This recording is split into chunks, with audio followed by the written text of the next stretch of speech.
I'm Jeremy from F.H. Steinbart Company, and today we'll be doing a beer brewing tutorial on behalf of Expert Village. Here we have a finished beer that we're ready to go ahead and bottle. As you can see, all the yeast has settled out on the bottom. We have a nice clear beer, and we have no more airlock activity at all. That's good. That means our yeast has dropped out. It's no longer producing carbon dioxide to bubble through the airlock. We're done fermenting. What we'll do here is go ahead and rack from this container back down into our primary fermenter. We're going to use this primary fermenter as a bottling bucket.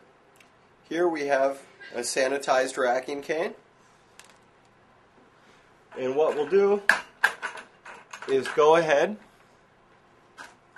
and dip the top of this racking cane, the tube section, down into some sanitizer, making sure it's completely submerged. And while I have this in the bucket, I'm actually going to hold my finger over the end of that tubing, bring it up, and now we have a tube that's full of sanitizer solution. Now we go ahead and place our racking cane down into our carboy here.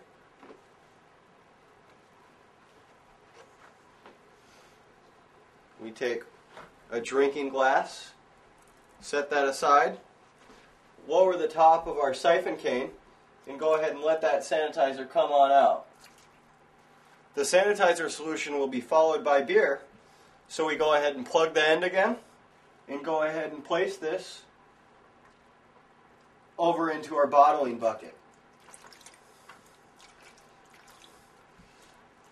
It's very important that we siphon and don't pour these things because we want to keep air out of our beer.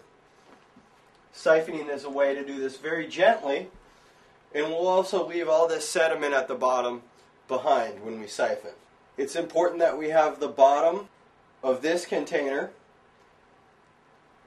below the top of this container. If you were to pour this beer directly into the bucket here, you would be taking all that sediment with you, as well as mixing a lot of oxygen in there, which we don't want. You'll know when you're done siphoning because the siphon tube will actually fill with air and stop siphoning.